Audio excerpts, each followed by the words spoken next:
Assalamualaikum warahmatullahi wabarakatuh. Tonton Fahriza Nora Official. Subscribe, like, share, and comment. Assalamualaikum warahmatullahi wabarakatuh. Bismillahirrahmanirrahim. Assalamualaikum warahmatullahi wabarakatuh. Alhamdulillahi rabbil alamin. Wal aqibatu lil muttaqin. ولا عدوان إلا على الظالمين اللهم صل على سيدنا ومولانا محمد وعلى آله وأصحابه وذرياته أجمعين أما بعد قال الله تعالى في كتابه الكريم أعوذ بالله السميع العليم من الشيطان الرجيم بسم الله الرحمن الرحيم يا أيها الذين آمنوا كونوا قوامين لله شهداء بالقسط ولا يجرمنكم شنآن قوم على ألا تعدلوا اعدلوا هو أقرب للتقوى واتقوا الله إن الله خبير بما تعملون Sadaqallahul azim. Hadirin gure-gure ulun tuan yang dimuliakan oleh Allah Subhanahu wa taala. Ta'zim kepada Abu Imam Syekh, pada pengurus BKM, pada panitia pembangunan serta gure-gure ulun tuan sidang jamaah salat subuh yang dimuliakan oleh Allah Subhanahu wa taala. Ada dua peperangan yang besar di dalam Islam dengan perolehan ghanimah, harta rampasan perang yang sangat besar. Yang pertama adalah perang Khaybar dan yang kedua adalah perang Hunain.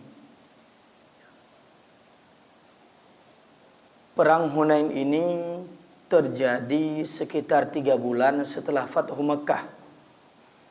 Kita tahu bahwasanya pada saat Fathu Mekah itu banyak tokoh-tokoh Quraisy seperti Abu Sufyan itu menerima dan masuk ke dalam agama Islam.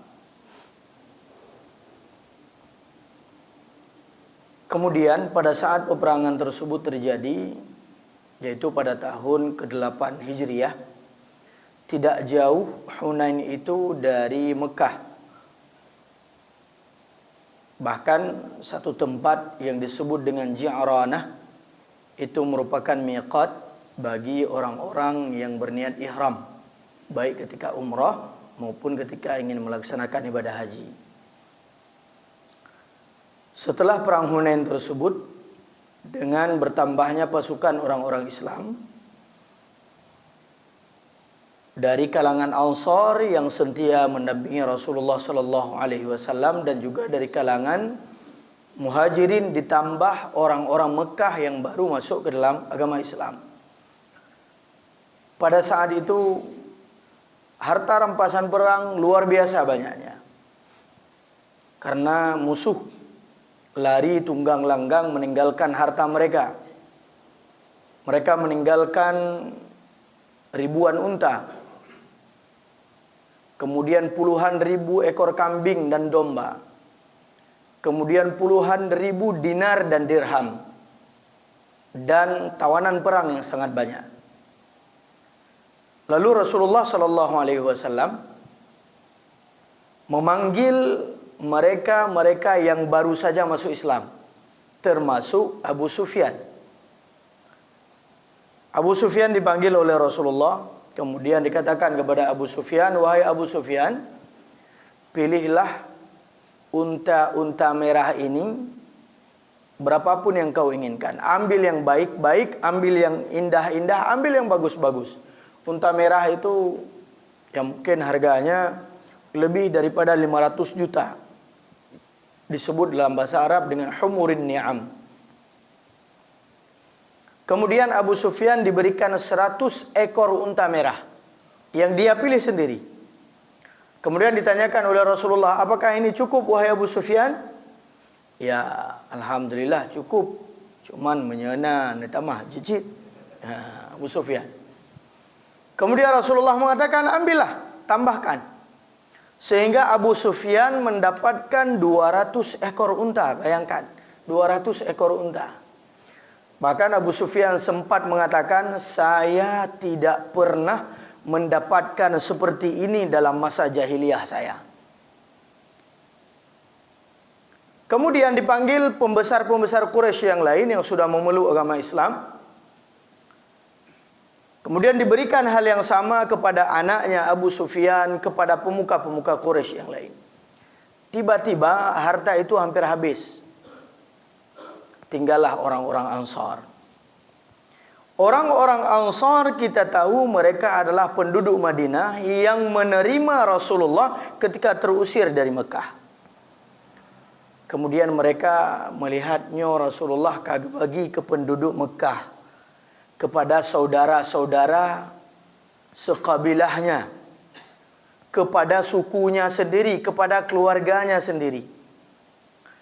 Bahkan kalangan tua dari orang-orang Ansar itu diam saja, tidak berbicara apa-apa. Hai urung duha, hana kepekahaba. Karena keimanan mereka sudah kuat. Namun ada beberapa pemuda-pemuda dari kalangan Ansar yang ikut berperang, kemudian mulailah mereka berbicara. Ada yang mengatakan, Rasulullah hana geheitannya dia bagi harta ghanimah. Iseud yang lain, ya maklumlah Rasulullah sudah bertemu dengan keluarganya sendiri. Kita kan bukan keluarganya.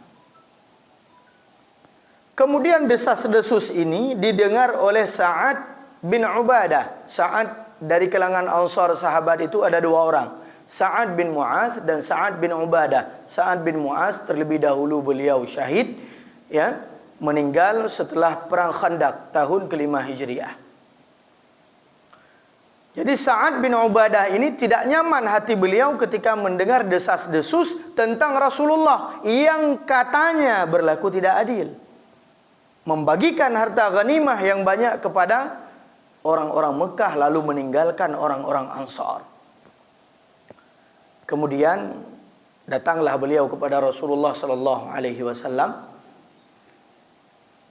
menceritakan hal tersebut. Rasulullah pun terkejut. Kemudian Rasulullah bertanya kepada Sa'ad, "Ya Sa'ad, aina anta?" Di mana posisimu wahai Sa'ad di dalam desas-desus dan berita ini? Kemudian Sa'ad jujur. Dia mengatakan, "Wahai Rasulullah, saya bersama dengan kaum saya, orang-orang Ansar." "Baiklah kalau begitu wahai Sa'ad, kumpulkan seluruh orang-orang Ansar yang berada di dalam medan perang ini. Kumpulkan mereka di sebuah lembah, yaitu lembah Ji'ranah. Jangan ada yang tertinggal satu orang pun. Kumpulkan mereka semua dan jangan ada selain daripada orang-orang Ansar." Kemudian mendengar perintah Rasulullah, Sa'ad bin Ubadah mengumpulkan, ya, pasukan-pasukannya, kaumnya dari golongan Ansar. Kemudian datang Rasulullah secara lebih khusus menjumpai mereka semua. Kemudian Rasulullah sebagaimana biasa beliau berpidato, mengucapkan salam, kemudian bertahmid dan memuji Allah Subhanahu wa taala dengan pujian yang layak bagi Allah Subhanahu wa taala. Kemudian beliau mengatakan, "Maqulatun, ada satu hal yang menjanggal di dalam hati kalian telah terdengar pada telingaku," kata Rasulullah. Kemudian Rasulullah melihat orang-orang Ansar sudah mulai menunduk. "Hai Rasulullah, apa khabar?" Ya, lagi anak muda kampung sih. Menan apa khabar? Pentu jaga luar biasa semangat. Menan truk melatah. Menunduk. Hai kagak apa khabar mumsi. Mereka semua menunduk. Kemudian Rasulullah mengatakan, "Ada yang menjanggal di dalam hati kalian. Bukankah aku datang sedangkan kalian di dalam keadaan sesat, lalu aku membawa hidayah kepada kalian? Bukankah kalian saling bercerai-berai antara suku Aus dan Khazraj yang saling berperang? dan kalian berada di bawah orang-orang Yahudi ketika itu di Madinah. Kemudian aku datang kepada kalian, aku persaudarakan kalian dan kalian kuat. Dan kalian hari ini dulu miskin, sekarang kalian menjadi orang-orang yang kaya raya. Dulu kalian adalah peminta-minta, sekarang kalian memiliki harta yang sangat banyak. Dulu kalian saling bermusuh-musuhan, lalu kalian hari ini saling bersaudara. Bukankah aku datang kepada kalian, kalian di dalam keadaan terpuruk, lalu aku membantu kalian. Lalu sahabat dari kalangan Ansar cuma menjawab, lillahil man wa rasulihi wal fadl. Hanya milik Allah kelebihan dan kemuliaan dan milik Rasulnya. Itu yang dijawab oleh orang-orang Ansar. Kenapa kalian tidak menjawab, wahai orang Ansar, kata Rasulullah. Seandainya idza qultum la sadiqtum, seandainya kalian mengatakan maka kalian akan benar dan kalian layak mengatakan hal tersebut. Wahai Muhammad, engkau datang kepada kami, engkau didustai, kami beriman kepadamu. Engkau datang dalam keadaan tersesat, kami memberikan tempat kepadamu. Engkau terusir dari Mekah, kami menerimamu bak keluarga. Wahai Muhammad, engkau datang dalam keadaan miskin, kami memberikan harta apapun yang kau inginkan. Seandainya kalian ingin mengatakan ini, wahai Ansar, kalian layak mengatakan ini kepadaku. Lalu Rasulullah melanjutkan, tahukah kalian, aku membagikan harta ini secuil sampah dunia kepada mereka yang masih lemah imannya, mereka yang baru menerima Islam. Aku ingin menguatkan imannya dengan harta. Lalu mulailah orang-orang Ansar ini mulai menunduk dan mulai berlerai air mata. Lalu Rasulullah melanjutkan, wahai kaum Ansar, apakah kalian iri? Apakah kalian tidak mau kalau orang-orang Mekah ini pulang ke kampung halaman mereka membawa secuil daripada sampah-sampah dunia yang tidak bernilai di mata Allah Subhanahu wa taala? Sedangkan kalian, wahai orang-orang Ansar, coba lihat kalimat Rasulullah. Sedangkan kalian, wahai orang-orang Ansar yang sudah kuat imannya, kalau mereka pulang membawa harta, mereka pulang ke Mekah membawa harta benda, harta rampasan perang. Sedangkan kalian, wahai orang-orang Ansar, kalian pulang ke Madinah membawa Muhammad bin Abdullah Rasulullah sallallahu alaihi wasallam bersama kalian. Wahai orang-orang Ansar, ketahuilah, laulal hijrah lakuntum ru'an minal Ansar. Seandainya bukan karena hijrah, sungguh aku adalah bagian besar daripada keluarga Ansar. Sungguh aku akan menjadi orang-orang Ansar. Cuma karena hijrah dari Mekah ke Madinah, aku tidak menjadi orang Ansar, tapi aku menjadi orang-orang Muhajirin. Lau salakal ansaru syi'ba, seandainya orang Ansar itu di dalam sebuah peperangan menuju sebuah lembah, wasalakal akharuna syi'ba, dan orang-orang lain menuju ke lembah yang lain, lasalaktu syi'bal ansar, sungguh aku akan mengikuti lembah di mana orang Ansar mereka lalui dengan lembah tersebut. Mulailah mereka menangis. Orang-orang Ansar menangis terhadap perkataan mereka kepada Rasulullah sallallahu alaihi wasallam. Kemudian mereka mengatakan, ya Rasulullah, wahai Rasulullah, qabilna, kami menerima pembagianmu secara adil dan kami menerima dirimu secara dengan penuh kasih sayang.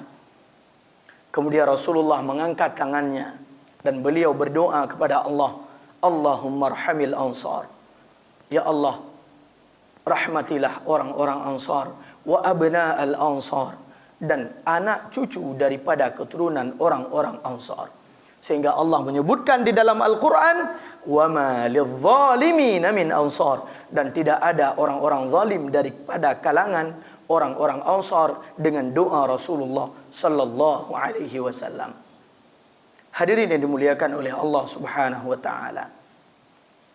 Inilah contoh keadilan yang diajarkan oleh Rasulullah sallallahu alaihi wasallam. Dan keadilan ini juga diikuti oleh Sayyidina Umar bin Khattab, di mana seorang Amirul Mukminin yang dikenal sangat tegas dan sangat adil.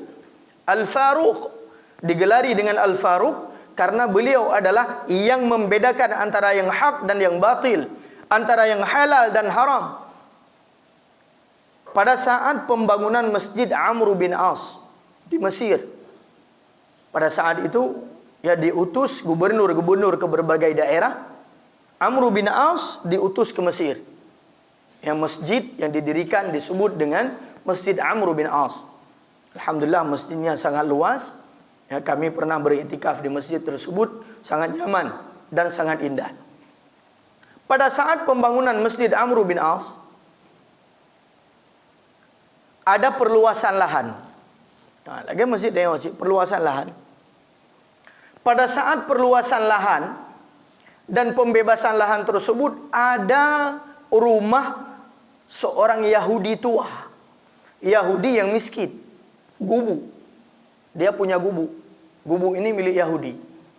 Datang panitia pembangunan masjid pada masa itu, ingin membeli rumahnya Yahudi ini dan ingin membeli lahan Yahudi ini untuk dijadikan sebagai lahan masjid. Sehingga tertahanlah pembangunan masjid karena Yahudi ini keras kepala. Dia tidak mau menjual tanahnya. Dia tidak mau menjual rumahnya. Pulai depunya ke masjid. Kemudian Amr bin As bermusyawarah, hingga hasil musyawarahnya memutuskan untuk membeli paksa rumah Yahudi ini. Kemudian dipaksalah Yahudi ini untuk menjual rumahnya. Kemudian rumah itu dihancurkan untuk dibangun masjid. Yahudi ini tidak ketinggalan akal. Dia kenal, dia tahu bahwasanya ini Amr bin As cuma gubernur.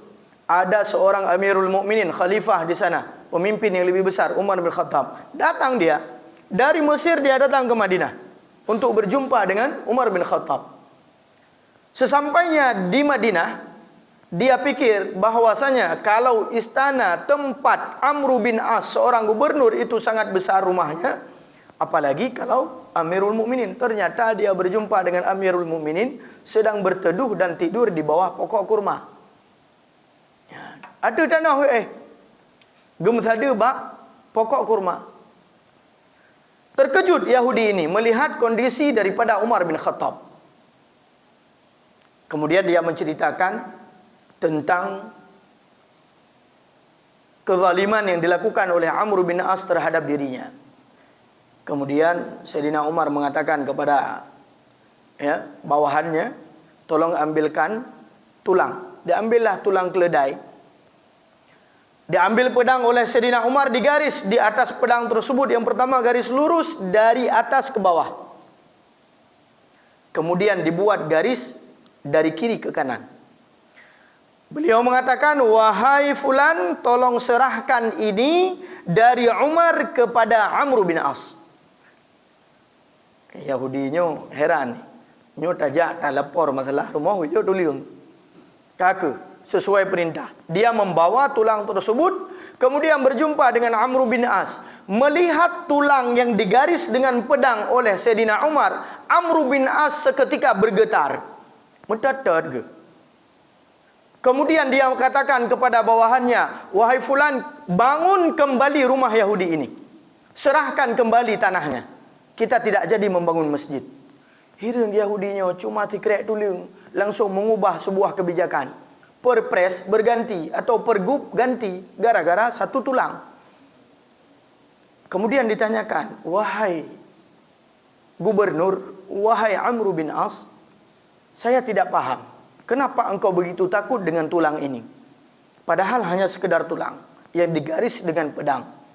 Kemudian Amr bin As mengatakan, itu Amirul Mukminin Umar bin Khattab adalah orang yang sangat tegas dan adil. Tahukah engkau, garis dari atas ke bawah yang ingin beliau sampaikan, berlaku adillah, luruslah di dalam menghukum dan memberikan sebuah kebijakan terhadap rakyatmu. Jangan ada ketidakadilan di antara rakyatmu, antara yang kaya dengan yang miskin, antara yang kuat dengan yang lemah. Berlaku adillah. Lalu garis yang dari kiri ke kanan, ini lebih bahaya. Kalau saya tidak berlaku adil, maka saya akan dipenggal oleh Sayyidina Umar. Lalu terkejutlah Yahudi ini melihat keadilan, padahal Sayyidina Umar adalah seorang sahabat, dia tahu. Amr bin As seorang sahabat, dia tahu bagaimana kedekatan mereka dengan Rasulullah, dia tahu. Maka begitu adilnya pemimpin-pemimpin di dalam Islam. Kemudian Yahudi ini mengatakan, wahai Amr bin As, sekarang saya sudah paham bagaimana keadilan dalam Islam. Saksikanlah, saya bersyahadat, asyhadu an la ilaha illallah wa anna Muhammadar Rasulullah. Saya serahkan seluruh rumah dan tanah saya untuk dibangun rumah Allah. Hadirin yang dimuliakan oleh Allah Subhanahu wa taala. Maka Allah berfirman di dalam Al-Qur'an, wala yajrimannakum syana'an qaumin ala alla ta'dilu i'dilu huwa aqrabu littaqwa. Jangan sampai kebencian kita kepada suatu kaum kemudian membuat kita tidak berlaku adil. I'dilu, berlaku adillah, huwa aqrabu littaqwa, karena keadilan itu lebih dekat kepada ketakwaan. Maka kita dapat memahami dari kisah perang Hunain, pembagian ghanimah oleh Rasulullah, dan juga bagaimana sikap Sayyidina Umar dan Amr bin As di dalam memutuskan suatu hukum keadilan. Yang pertama adalah keteladanan ada pada Rasulullah dan para sahabatnya. Coba lihat Rasulullah sallallahu alaihi wasallam. Beliau menyelesaikan persoalan desas-desus tentang rakyatnya, isu tentang pemerintahannya, tentang kebijakannya, beliau langsung menghadap dengan rakyat dan duduk bersama rakyat. Para golongan Ansar yang protes desas-desus yang ada di tengah-tengah mereka, walaupun mereka mengucapkan, tetapi mereka tidak anarkis. Mereka tidak katakan, ya udah kalau begitu kita pulang. Jangan lagi di sini di medan perang, kita pulang saja. Tidak ada komando yang kedua, komando hanya milik Rasulullah sallallahu alaihi wasallam. Maka yang pertama keadilan yang diajarkan oleh Rasulullah sallallahu alaihi wasallam, beliau menguatkan orang-orang yang masih lemah imannya dengan harta. Beliau bagikan itu kepada orang-orang yang baru masuk Islam pada saat Fathu Mekah. Maka kita banyak orang-orang lemah ekonominya, lemah keimanannya, lemah ilmu pengetahuannya, maka ajak mereka. Yang lemah ekonominya, kadang-kadang jamaah tetap itu adalah tukang becak. Jamaah tetap itu adalah seorang tukang parkir. Mereka menjaga jamaah, maka kita yang diberikan kelebihan oleh Allah, perkuat keimanan mereka dengan harta yang kita berikan kepada mereka. Jadikan mereka terlebih utama, orang-orang yang pertama menerima hak zakat yang ada pada harta kita. Urung yang tim jaga jamaah ni. Menyena bantuan dari masjid, jok ke urung yang tim jaga jamaah, majlis ta'lim, berikan kepada mereka. Kalau ada anak-anak muda yang menjaga jamaah, yang menjaga solat subuh secara berjamaah. Oh, takalan anak mudanya hana buat lam. Lagi tanya yang Nabi kelebihan harta le Allah bacut, tam sapat tam repair-repair hai. Aci dapat sapat modal le putra ajit dapat sehingga mereka mampu membangun usaha dengan modal yang kita berikan. Kemudian mereka bisa menjaga seterusnya untuk menjaga solat berjamaah. Kita kuatkan keimanan mereka. Ini yang pertama. Kemudian yang kedua, ketika kita mengajarkan kepada mereka tentang cara berlaku adil dan menjaga istiqamah di dalam beribadah, kita juga, Rasulullah juga mengajarkan kepada kita, menjadi teladan kepada kita, bagaimana menghadapi orang-orang yang protes tidak dengan kekerasan. Seorang pemimpin harus dapat menghadapi rakyatnya dengan penuh kelembutan dari hati ke hati. Hukum itu yang kita laksanakan, yang kita putuskan tidak terlepas daripada hati manusia. Ada hukum sesuai dengan aturan, ada hati yang menimbang untuk memutuskan sebuah hukum dan aturan. Maka Rasulullah menghadapi. Lalu beliau datang dengan penuh kelembutan. Beliau menyampaikan kepada para sahabatnya yang protes terhadap kebijakan Rasulullah sallallahu alaihi wasallam. Coba lihat dari hati ke hati. Yohana kadang-kadang nak aksi damai dari rakyat. Dia kirim pasukan yang keras. Pasukan yang penuh dengan lengkap dengan senjata. Galau mi protes, kawai kena ulai bede ba ulai urang. Sehingga terjadi sikap anarkis di tengah-tengah lapangan. Orang yang menyampaikan aspirasi pun juga diajarkan oleh sahabat ini dari golongan Ansar. Jangan pernah melakukan satu hal yang anarkis dengan penuh kekerasan. Sampaikan dengan cara yang baik. Orang yang memimpin berikan solusi yang terbaik kepada rakyat. Kemudian yang ketiga, Sa'ad bin Ubadah adalah perantara antara rakyat dengan Rasulullah sallallahu alaihi wasallam. Maka para pembisik, pemimpin-pemimpin kita hari ini jangan malah memperkeruh suasana, menjadikan pemimpin ini lebih benci kepada rakyatnya, menjadikan rakyat ini memprovokasi agar lebih benci kepada pemimpinnya.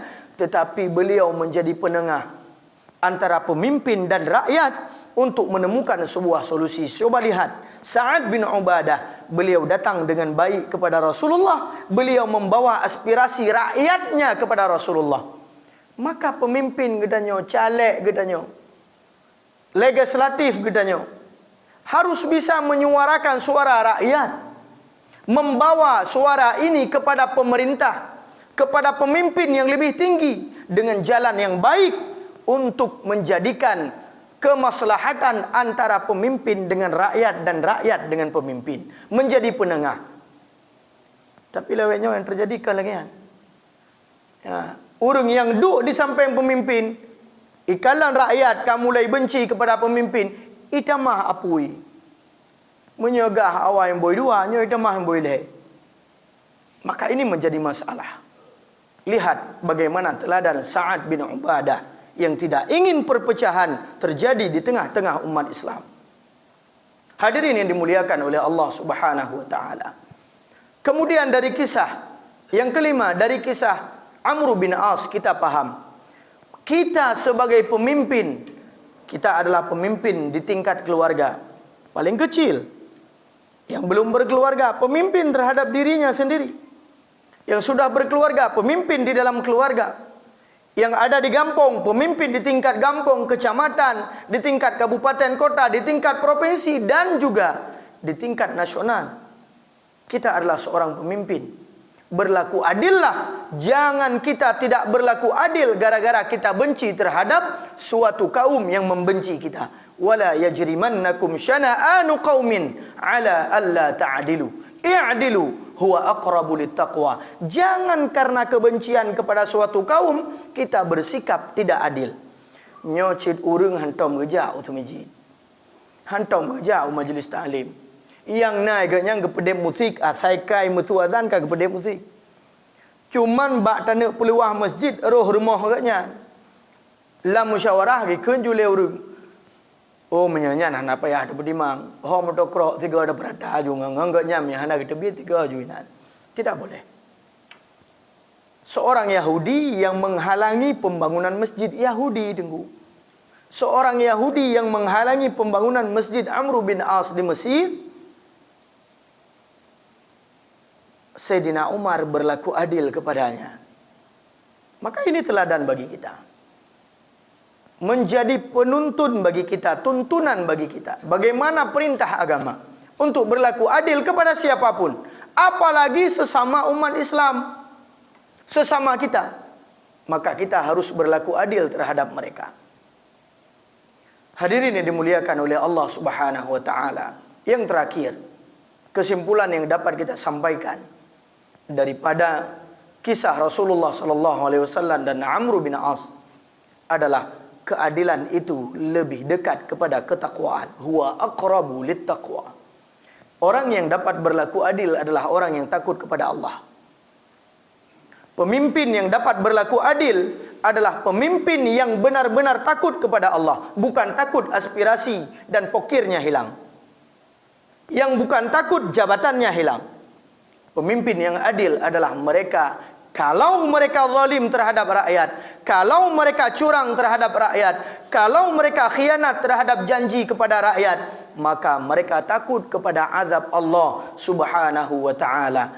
Ciri pemimpin inilah yang harus kita jadikan sebagai pemimpin di tingkat desa, di tingkat kecamatan, di tingkat kabupaten kota, dan juga di tingkat provinsi, bahkan di tingkat nasional. Mereka yang akan memperbaiki bangsa ini menjadi bangsa yang lebih baik, bangsa yang baldatun thayyibatun wa rabbun ghafur. Hadirin yang dimuliakan oleh Allah Subhanahu wa taala. Mudah-mudahan pesan singkat ini bermanfaat bagi saya pribadi dan bagi kita semua untuk terus meningkatkan ketakwaan dan keadilan. Berlaku adillah, terutama kita sebagai kepala keluarga, karena uraga mandum yang dihina.